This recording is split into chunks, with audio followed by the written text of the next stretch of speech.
ನಮಸ್ಕಾರ ಎಲ್ಲ ಪ್ರೀತಿಯ ಚಾಲಕ ಮಿತ್ರರಿಗೆ. ಸ್ನೇಹಿತರೆ, ಸರ್ಕಾರಗಳು ನಿಜವಾಗಲೂ ಕೂಡ ಚಾಲಕರ ಪರವಾಗಿ ನಿಂತ್ಕೊಳ್ತಾ ಇಲ್ಲ. ತಾವೆಲ್ಲರೂ ಕೂಡ ನೋಡಿರ್ಬೋದು,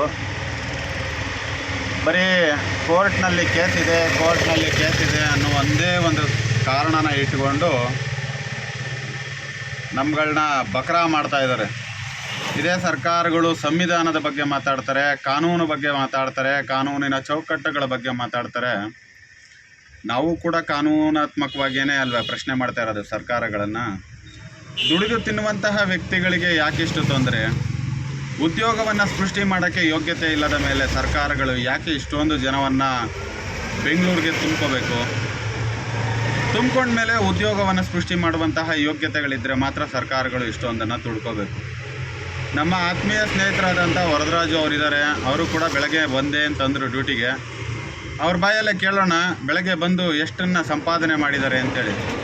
ನಮಸ್ಕಾರ ವರದರಾಜು ಅವರೇ. ನಮಸ್ಕಾರ ಸರ್. ತಾವು ಬೆಳಗ್ಗೆ ಬಂದು ಡ್ಯೂಟಿಗೆ ಎಷ್ಟು ಹಣವನ್ನು ಸಂಪಾದನೆ ಮಾಡಿರಿ? ನಾನು ಓಲಾ ಉಬರ್ ಎರಡೇ ಹೊಡೆಯೋದು. ಆದ್ರೂ ಯಾರು ಎಲ್ಲರೂ ಇದು ಅಗ್ರಿಕಲ್ಚರ್ ಕಂಪ್ನಿಗಳಿಗೆ ಎಲ್ಲರೂ ಅಟ್ಯಾಚ್ ಆಗ್ಬಿಟ್ಟು ಹಂಗಾಗಿ ನೀನು ನಂಬಿ ಬಿಟ್ಟರೆ ಬಿಡಿ. ಊಬರಲ್ಲಿ ಏನೂ ಹೊಡೆದಿಲ್ಲ ನೋಡಿ. ಎಷ್ಟು ಟೈಮು ಇಷ್ಟೊತ್ತಾದ್ರೂ ಒಂದು ಹೊಡೆದಿಲ್ಲ. ಓಲಾದಲ್ಲಿ ತೋರಿಸ್ತೀನಿ ನೋಡಿ.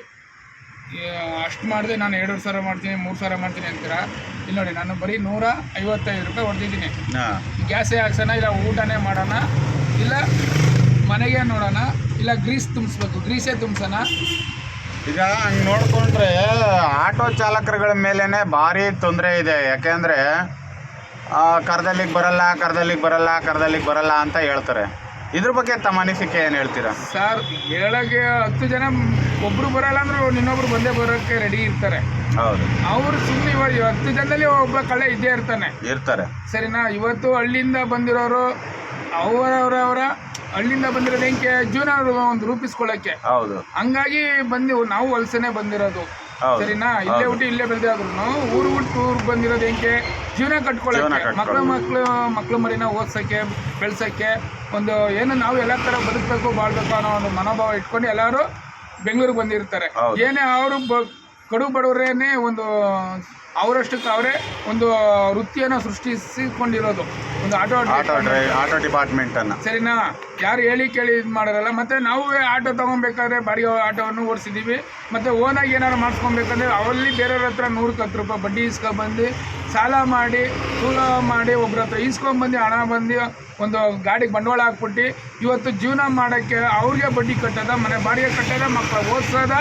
ಈಗ ನಿಮ್ಮ ಅನಿಸಿಕೆ ಪ್ರಕಾರ ಅಗ್ರಿಗೇಟರ್ ಕಂಪನಿಗಳು ಬಂದ ಮೇಲೆ ಗ್ರಾಹಕರುಗಳು ರಸ್ತೆಗೆ ಬಂದು ಕೈ ಹಾಕುವಂಥದ್ದು ಕಡಿಮೆ ಆಗಿದ್ದಾರೆ. 100-200%. ಹಲವಾರು ಜನ ಬಂದು ಕಮೆಂಟ್ಗಳು ಹಾಕ್ತಾರೆ, ನೀವು ಕರ್ದಲ್ಲಿಗೆ ಬರಲ್ಲ, ಅಷ್ಟು ಕೇಳ್ತೀರಾ, ಇಷ್ಟು ಕೇಳ್ತೀರಾ ಅಂತ.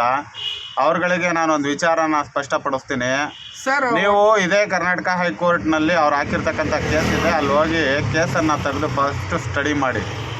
ಬೆಂಗಳೂರಿನಲ್ಲಿರುವಂತಹ ಶೇಕಡವಾರು 90% ಜನ ಆ್ಯಪನ್ನು ಬಳಕೆ ಮಾಡ್ತಾರೆ ಅಂತೇಳಿ ಇದೇ ಕಂಪನಿಗಳು ಕೋರ್ಟಲ್ಲಿ ಹೇಳಿಕೆ ಕೊಡ್ತವೆ. ಅಂದರೆ 10% ಗ್ರಾಹಕರುಗಳನ್ನ ಎಷ್ಟು ಜನ ರಿಜೆಕ್ಟ್ ಮಾಡೋದಕ್ಕೆ ಸಾಧ್ಯ ಇದೆ? ನೀವು ಹೇಳ್ದಂಗೆ ನಾವಿಲ್ಲ ಅಂತ ಹೇಳೋದಿಲ್ಲ. ಬನ್ನಿ, ಕೆಲವು ಆಯ್ದ ಜಾಗಗಳಲ್ಲಿ ಈಗಲೂ ಕೂಡ ದಂಧೆ ಮಾಡ್ತಾರೆ. ಆದರೆ ಆ ದಂಧೆ ಇರುವಂತಹ ಹಿಂದೆ ಕೈವಾಡಗಳ ಆಡಳಿತ ಅಧಿಕಾರಿಗಳಿದಾರಲ್ಲ, ಅವ್ರುಗಳನ್ನ ಕೇಳಿ. ಭ್ರಷ್ಟರೇ ಚಾಲಕರು, ದುಡಿದು ತಿನ್ನೋ ಚಾಲಕರುಗಳ ಕೈಯಲ್ಲಿ ತಾವುಗಳು ತಮ್ಮ ಹೆಂಡತಿ ಮಕ್ಕಳುಗಳಿಗೆ ಸೀರೆ ತಗೊಂಡೋಗ್ಬೇಡಿ, ಬಟ್ಟೆ ತಗೊಂಡೋಗ್ಬೇಡಿ, ನಿಮಗೆ ಸರ್ಕಾರ ಏನು ಸಂಬಳ ಕೊಡುತ್ತಲ್ಲ ಅದರಲ್ಲಿ ತಗೊಂಡೋಗಿ ನಿಮ್ಮ ಹೆಂಡತಿ ಮಕ್ಕಳುಗಳನ್ನ ಸಾಕಿ ಅಂತ ಹೇಳಿ.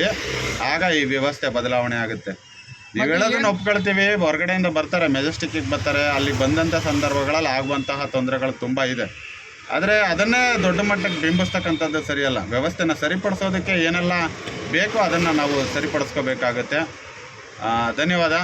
ಇನ್ನೊಮ್ಮೆ ಮಾಡ್ತೀವಿ ಇದ್ರ ವಿಚಾರವಾಗಿ ಸ್ನೇಹಿತರೆ.